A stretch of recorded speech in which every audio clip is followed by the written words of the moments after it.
sous les pavés du vieux Montréal, sous les cafés élégants, sous les rues animées où les touristes passent sans regarder, se cachent des histoires que presque personne ne raconte. Des vies vécues, des vies oubliées. Aujourd'hui, le vieux Montréal respire le charme, la beauté et l'histoire officielle. Mais autrefois, il cachait quelque chose de plus discret et beaucoup plus sombre. Un cimetière, un lieu à part, un lieu séparé pour les habitants noirs. Un lieu qu'on appelait le cimetière des premiers habitants noirs de Montréal. Nous sommes en cétosène 4. Montréal grandit, une ville coloniale, environ 17 000 âmes. Des navires arrivent, le fleuve Saint-Laurent transporte richesses et marchandises. Mais derrière cette activité, une réalité divisée, les gens sont classés par rang, par religion, par couleur, même dans la mort. L'égalité n'existe pas. Les blancs protestants ont leur cimetière. Les catholiques ont les leurs. Mais les habitants noirs n'ont pas de place d'honneur. Ils sont enterrés ailleurs.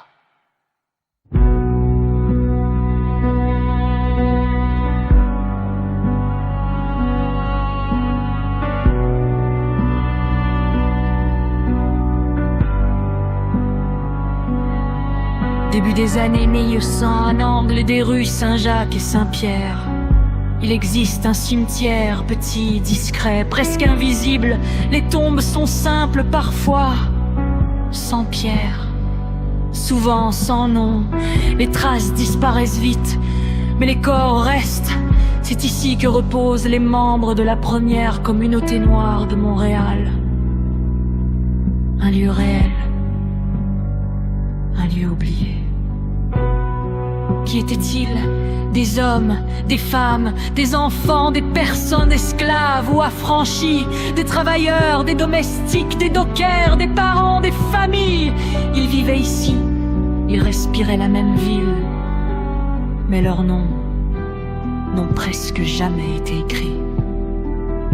Leur mémoire n'a presque jamais été gardée.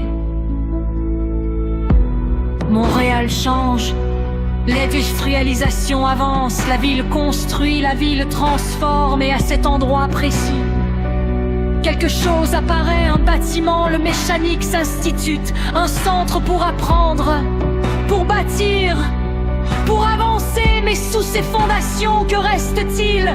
Le cimetière, toujours là, aucun mémorial, aucune plaque, aucune reconnaissance, juste le silence. Aujourd'hui, c'est un café, un lieu lumineux, vivant, mais sous ses planchers, l'histoire repose encore. Pourquoi ce lieu a-t-il disparu? Parce que certains n'avaient pas de pouvoir, parce que la ville voulait avancer, parce que tout le monde n'était pas considéré égal. Même dans la mort, ce n'est pas unique à Montréal. Partout en Amérique du Nord, des lieux comme celui-ci ont été effacés, construits par-dessus, oubliés volontairement ou non. Aujourd'hui, il reste des traces, des cartes anciennes, des archives, des écrits dispersés, des histoires racontées à voix basse. Mais rien de complet, seulement des fragments comme un puzzle dont il manque des pièces.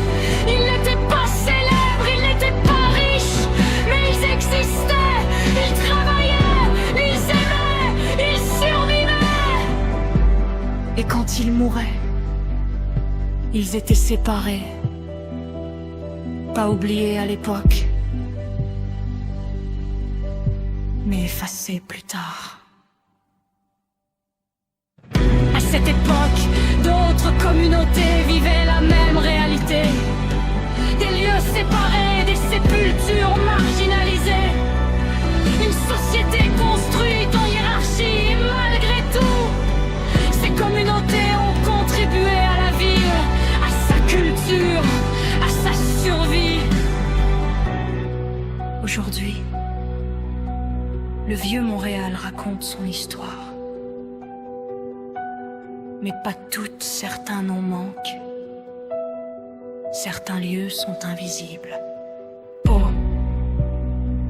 se souvenir de ce cimetière, c'est réparer quelque chose. C'est dire, ils étaient là, ils comptaient, ils étaient humains. Si tu marches aujourd'hui dans le vieux Montréal, tu vois des cafés, des touristes à la vie, mais sous tes pieds, il y a autre chose, des vies vécues, des histoires enfouies, des mémoires silencieuses. Le cimetière n'est plus visible, mais il existe encore dans le sol, dans l'histoire, dans ce qu'on choisit. Ou non,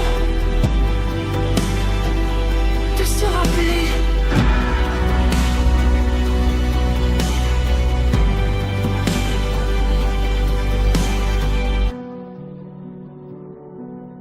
La mémoire n'a pas besoin de pierre pour exister.